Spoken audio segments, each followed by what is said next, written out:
passé un très bon moment. J'étais vraiment ravi de recevoir tous ces beaux dossiers des promoteurs qui prouvent une fois de plus le vrai engagement des promoteurs sur la région pour faire des projets qui sont tous plus beaux les uns que les autres, plus bourrés d'innovation et bourrés d'environnement sur tous les projets. Très sincèrement, cet échange avec Frédéric Lardet, je l'ai vraiment apprécié. Elle a été plutôt ouverte et transparente à la fois sur les questions, à la fois sur les réponses.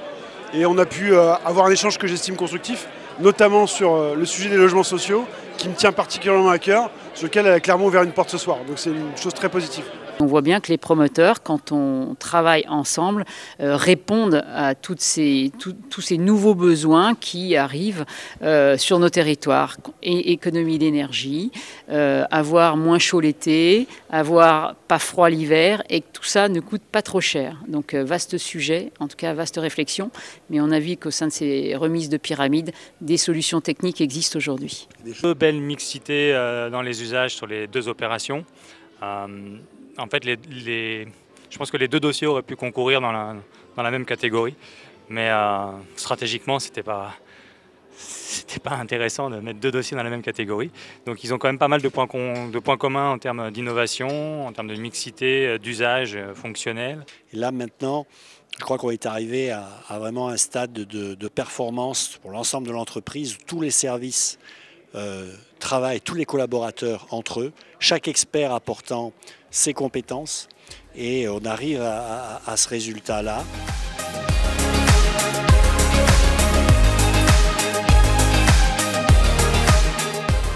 Très heureux naturellement d'avoir le Grand Prix régional, évidemment. Je crois que ça doit être le 3e Grand Prix régional que Priams se voit discerner, et on est naturellement très fiers, très heureux. Je suis cette année particulièrement ravi de la qualité des projets qui ont été présentés par mes confrères. Et donc voilà, un très bon cru, encore une fois, cette année. La FPI continue de démontrer qu'elle sait construire, qu'elle construit de mieux en mieux, qu'elle fait partie des acteurs clés du développement du territoire, et que malgré toutes les vicissitudes qu'on connaît aujourd'hui, on est toujours là, présent et très ancré sur nos communes pour continuer à développer grâce à un métier qui nous passionne toujours et encore. Voilà. C'était une belle surprise puisqu'on ne pensait pas qu'on pouvait gagner ce titre-là. Donc belle fierté, très content et belle réalisation. C'est quand même une belle reconnaissance et puis une belle consécration d'une première opération accomplie qui est livrée. Donc on est très content que le travail paye sur notre métier.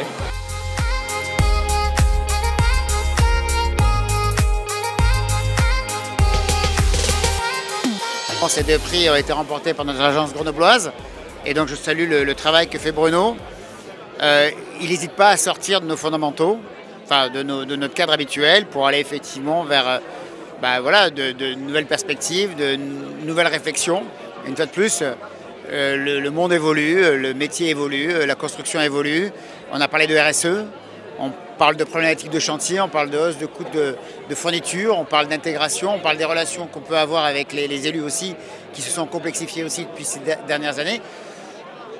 Il y a aussi une forme d'exigence de la part effectivement des riverains. Donc tout ça fait qu'aujourd'hui, un projet, ça ne se construit pas comme on le faisait par le passé. Alors non pas qu'avant, c'était pas bien. Je dirais qu'il y a des paramètres nouveaux à intégrer. Et je crois pouvoir dire que mes équipes le font assez bien et je m'en félicite.